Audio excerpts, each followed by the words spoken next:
Hello friends, வணக்கம். Welcome to ஷானோ சமையல். இந்த வீடியோவில் நம்ம பீச்சிலலாம் கிடைக்கும் இல்லையா அந்த வேர்க்கடலை சுண்டல், அது மாதிரி எப்படி ஈஸியாக பண்ணுறது அப்படின்னு சொல்லி பார்க்கலாம்.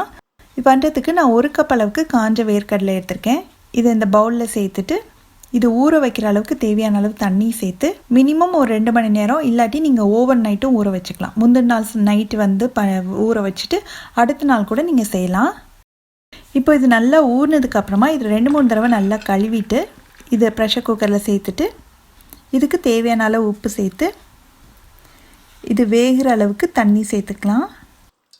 நல்லா கலந்து விட்டுட்டு குக்கரை மூடி வச்சு ஸ்டீம் வந்ததுக்கப்புறமா வெயிட் போட்டு ஸ்டவ்வை நல்லா சிம்மில் வச்சு 2 விசில் வேக வச்சு எடுத்திங்கன்னா கரெக்டாக இருக்கும். இப்போது இந்த மசாலா சுண்டலில் சேர்க்குறதுக்கு நான் சில காய்கறிலாம் வெட்டி வச்சுருக்கேன். இதில் பார்த்திங்கன்னா ஒரு மீடியம் சைஸ் கேரட்டை தோல் சீவிட்டு பொடியாக வெட்டியிருக்கேன். அதே மாதிரி வெள்ளரிக்காயும் தோல் சீவிட்டு சின்ன சின்ன துண்டுகளாக வெட்டியிருக்கேன். தக்காளியை வந்து நம்ம விதைகளை நீக்கிட்டு இந்த மாதிரி பொடியாக நறுக்கிக்கணும். அதே மாதிரி கொத்தமல்லி இலை, வெங்காயம், இது எல்லாமே கிட்டத்தட்ட 1 கப் அளவுக்கு இருக்கும். இப்போ 2 விசில் வந்து ஸ்டவ் ஆஃப் பண்ணி ஸ்டீம் எல்லாம் போயிடுச்சு. கடலை பார்த்திங்கன்னா நல்லா கரெக்டாக வெந்திருக்கு. ரொம்ப கொலையும் வெந்துடக்கூடாது, நல்லா கொஞ்சம் கடித்து சாப்பிட்ற மாதிரி இருக்கணும், அப்போ தான் நல்லாயிருக்கும்.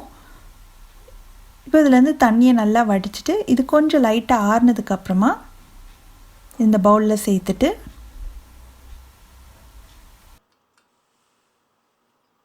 நம்ம நறுக்கி வச்சுருக்கோம் இல்லையா இந்த காய்கறிகள் எல்லாத்தையும் நம்ம சேர்த்துடலாம்.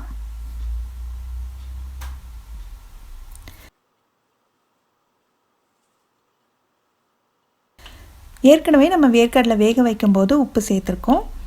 இப்போது இந்த காய்க்கு தேவையான அளவுக்கு மட்டும் கொஞ்சமாக உப்பு சேர்த்துட்டு காரத்துக்கு நான் மிளகாத்தூள் சேர்க்குறேன். 1 டீஸ்பூன் கிட்ட சேர்க்குறேன். உங்களுக்கு எந்த அளவுக்கு காரம் வேணுமோ அந்த அளவுக்கு சேர்த்துக்கோங்க. யூஸ்வலாக பார்த்திங்கன்னா இதில் வந்து மாங்காய் சேர்ப்பாங்க.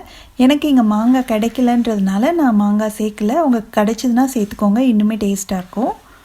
கடைசியில் இதில் ஒரு பாதி எலுமிச்சம்பழத்தோட சாறை பிழிஞ்சிடலாம். அவ்வளோதான். இது நல்லா கலந்து விட்டுட்டு சர்வ் பண்ண வேண்டியதுதான். ரொம்ப சுவையான ரொம்ப சத்தான வேர்க்கடலை சுண்டல் ரெடி ஆயிடுச்சு. நீங்களும் இந்த ரெசிபியை கண்டிப்பாக வீட்டில் ட்ரை பண்ணி பார்த்துட்டு எப்படி வந்ததுன்ற கமெண்ட்ஸை மறக்காமல் ஷேர் பண்ணுங்கள். தேங்க்ஸ் ஃபார் வாட்சிங்.